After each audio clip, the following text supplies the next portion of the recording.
President Jimmy Carter was best known for his post-presidency legacy, but public service was always a part of his upbringing. James Earl Carter Jr., also known as Jimmy, was born on October 1, 1924 in Plains, Georgia. Although his family was considered middle class, he was raised on a family farm without electricity or running water. The fact that I was a hunter and a fisherman and an outdoors person from my earliest life, I think set the stage for my future interests when I became a public official. Carter grew up in the rigidly segregated South of the 1920s and 30s.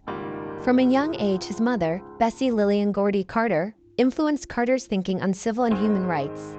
As a nurse, she turned their home to assist both blacks and whites. In 1943, Carter enrolled in the U.S. Naval Academy, graduating near the top of his class. Shortly after graduation, Carter married Eleanor Rosalind Smith, a close friend of his sister Ruth. They would go on to have 4 children together. In 1953, Carter's father passed away from cancer, causing Carter to resign from the Navy. Carter and his wife returned to take care of the family farm, and he became an active member of the community. He served as a deacon and Sunday school teacher in the Plains Baptist Church before being elected to 2 terms in the Georgia State Senate. When Carter became governor in 1971, he delivered an 8-minute inaugural address that became one of his most important speeches. That the time for racial discrimination is over.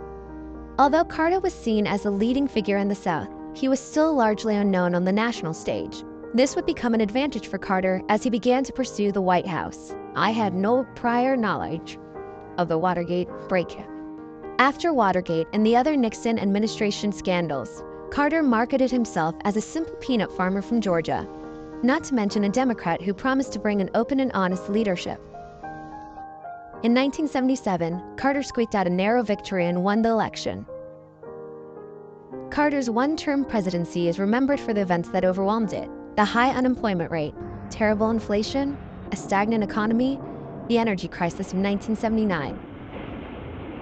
But the most serious crisis of Carter's presidency involved Iran. In 1979, an Iranian mob took control of the U.S. Embassy in Tehran, taking 52 American hostages. The hostages were put under lock and key. It was the beginning of a 444-day ordeal, played out daily on TV. Even though Carter negotiated their releases shortly before leaving office, the crisis ultimately doomed his presidency. Carter's supporters point to a number of successes during his presidency. He made human rights a central theme of his foreign policy. In 1978, he mediated a peace agreement between Israel and Egypt, known as the Camp David Accords. Carter also pushed through controversial treaties with Panama and Soviet Russia. Ronald Reagan defeated Carter in 1980. In a farewell address, Carter suggested that although he had lost an election, he was not finished with community service. I believe with all my heart that America must always stand for these basic human rights, at home and abroad. That is both our history and our destiny. In his first act as a former president, Carter flew to a U.S. airbase in Germany to greet the American hostages who were returning from Iran. Carter led an active life upon leaving the White House. He set up the Carter Center with his wife in 1982 as a base for advancing human rights. The couple also spent time building homes for Habitat for Humanity.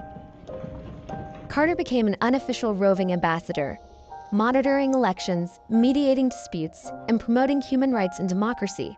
In 2002, Carter won the Nobel Peace Prize for his work at the Carter Center. The 39th president was diagnosed with cancer in August 2015. I've had a wonderful life. I've had thousands of friends, and I've had an exciting and adventurous and gratifying existence. And I'll be prepared for anything that comes.